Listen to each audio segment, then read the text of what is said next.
Growing your email list is the best thing that you can do to ensure you have a successful launch, because you can have the best, most amazing course out there with a brilliant transformation, but if you don't have an audience, you don't have eyeballs on your offer, then you're not going to get any sales. You have to have an audience, and you have to be working on building that audience as you start to create your course.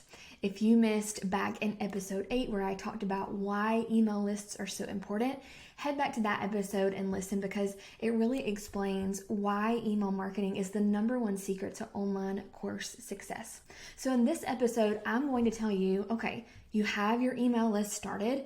You have hopefully set up the tech. Again, I talk about that back in episode 8. But how do you actually get people on your list? Like, how do you grow it?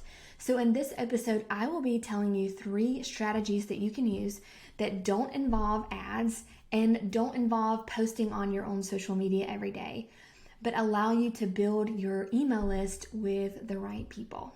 All right, so the first tip I have for you, the first strategy, is to request to be on podcasts. Podcasts are huge right now. There are so many great ones out there, and there's most likely a podcast in your niche or closely related to your niche where you can hop on there and chat about your business, give valuable information, and then usually at the end, most podcasts hosts will allow you to share a freebie, and that's where you can share your lead magnet. And I know what you're already thinking. I don't have a course yet, so I'm not ready. If you have a lead magnet, which again, I talked about back in episode 8, then you are ready to start being on podcasts and start putting yourself out there. Start establishing yourself as an expert in your area.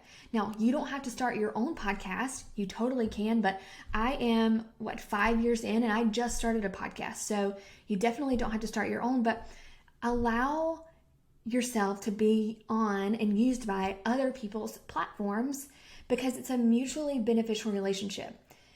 They are getting important, useful information from you to give to their audience. And then you in turn are getting to borrow their audience and potentially grow your list. So how do you find podcasts? Well, my favorite way is Facebook groups. There are so many Facebook groups that are specifically for getting podcasts guests and being guests on a podcast. So podcast hosts will be in this group, and then people that want to be on podcasts will be in this group. And you can join these groups. I'll give you the name of one right now. It's called Podcast Guest Collaboration Community. Podcast Guest Collaboration Community. And then it says -- find a guest, be a guest. But there are tons. If you just search on Facebook groups, podcast guest, there are lots. I joined this one because it has 55,000 members. So I knew there was going to be a good chance I could find someone to be on their podcast. And you can use the search feature within the group and search for your niche. You can make your own posts and say, hey, this is who I am. This is who I serve and how I can help. These are the topics that I can talk about. I would love to be on your podcast. Please reach out to me, and then give your contact information. I have gotten on probably 5 or more podcasts just from this method. And I don't really use it that often, but it's a great method especially if you're doing it consistently. It's a great way to really get your name out there, start establishing yourself as an expert, and growing your list. All right, so that is my first strategy.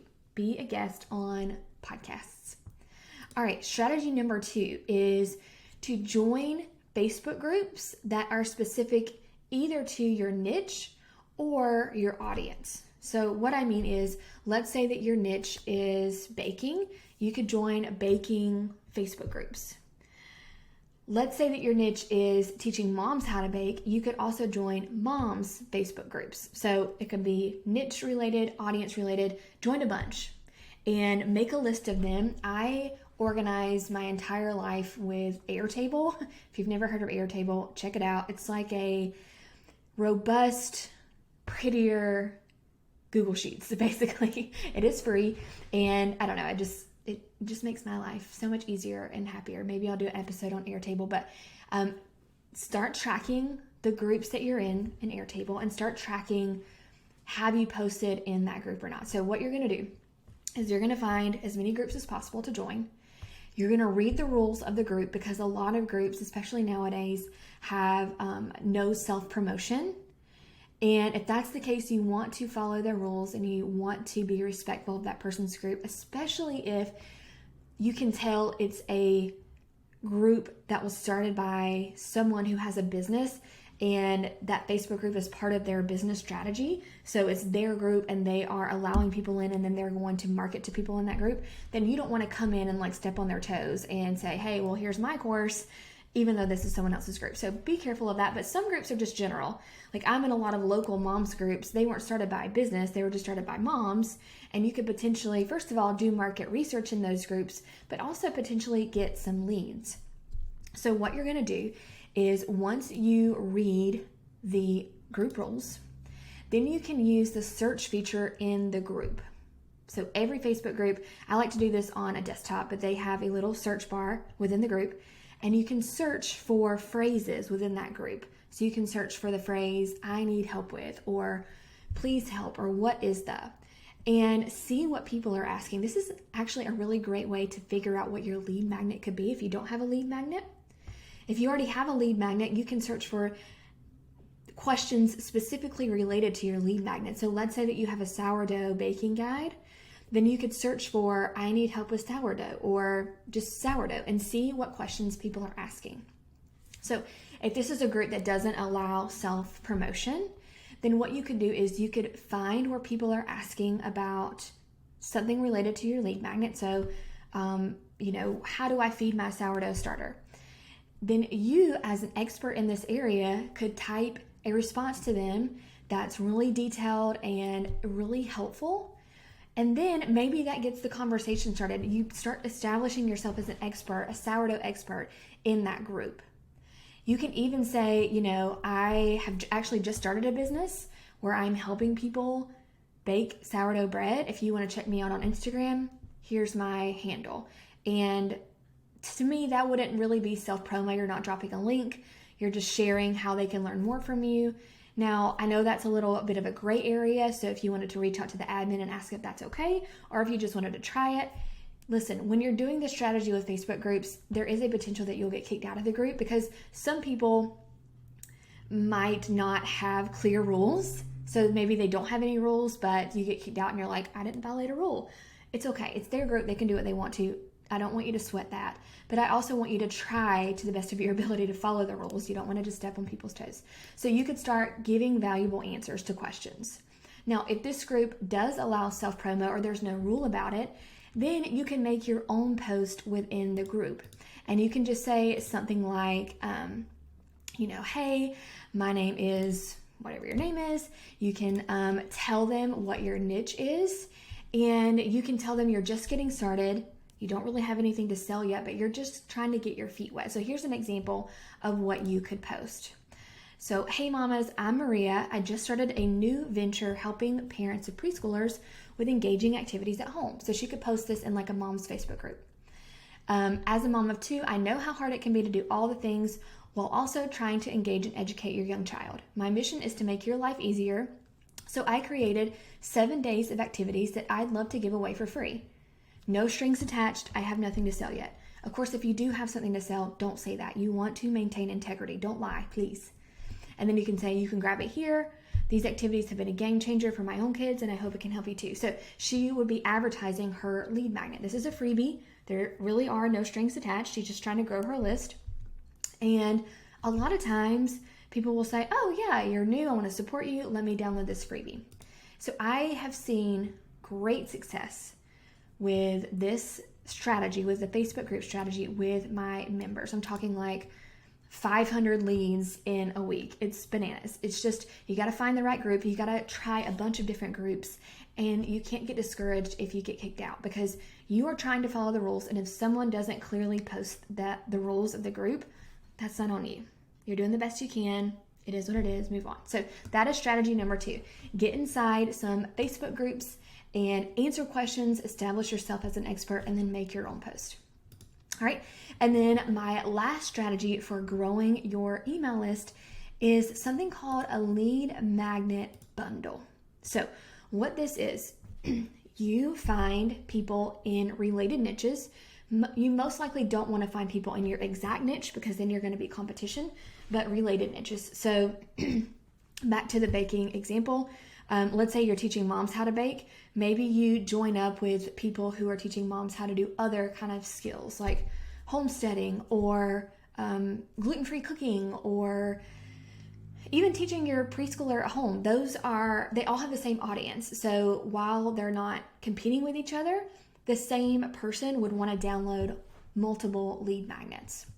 So what you would do is you would find people. I usually find these people on Instagram. So I will find people on Instagram. I'll start making, relationships with them, start establishing a relationship through the DMs or commenting. And then I'll say, hey, I want to do a lead magnet bundle and I will set this up, but I was wondering if you would like to contribute your lead magnet and advertise. And you may get some no's, that's okay. But if you can find 5 to 10 people who will contribute to this bundle, that's great. I wouldn't do more than 10 because then it gets overwhelming for you and it gets overwhelming for someone who is trying to download more than 10 freebies. Like, that's a lot of freebies. And just because something is free doesn't mean people want it. I just wanted to say that. Just because something is free doesn't mean people want it. There's tons of free stuff right now, so you got to still make it irresistible. So what you would do is, the tech part is you would set up a landing page inside your email service provider, and you would set it up so that when someone enters their name and email, they get an email with all 10 lead magnets. So you could zip them together in a file. You could put them in a Google Drive folder, whatever is easiest, but they would be delivered all 10 lead magnets. And the beauty of this is when you start advertising this bundle, first of all, you want the bundle to only be available for a certain amount of time because that gives people urgency to sign up. If it's available forever, people are going to forget. So you're going to have this promotional period, this kind of launch period of this lead magnet bundle, and maybe it's like a week. And while that promotion period is going on, everyone who is participating in the lead magnet bundle will be advertising to their audience, to their email list and social media and whatever, podcast, YouTube, whatever they have. So you are getting your lead magnet in front of other people's audiences. And another great thing about this is you will put a disclaimer on the page that when they sign up for this lead magnet, they agree to receive emails from however many people are in the bundle. That's another reason why you don't want too many.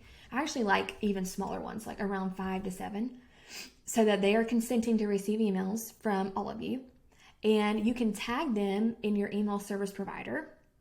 And at the end of the promotional period, you can download everyone who has that tag and send them to everyone who participated. So they are all growing their list and you're growing your list at the same time. So lead magnet bundles are another amazing way to grow your list. So just to recap, you can ask to be on other people's podcasts, use Facebook groups to find podcast hosts who are looking for guests. You can join niche-related and or audience-related Facebook groups and start establishing yourself as an expert with really helpful comments and even making your own post. And then lastly, you can put together a lead magnet bundle with 5 to 7 people in related niches, and you can get in front of their audience and they can also get in front of your audience while sharing a lot of valuable lead magnets with all of these new people. All right, so I hope that was helpful. I hope you will try at least one of these. If you do, will you shoot me a message on Instagram at meet.the.bowdens? I would love to hear how it went for you.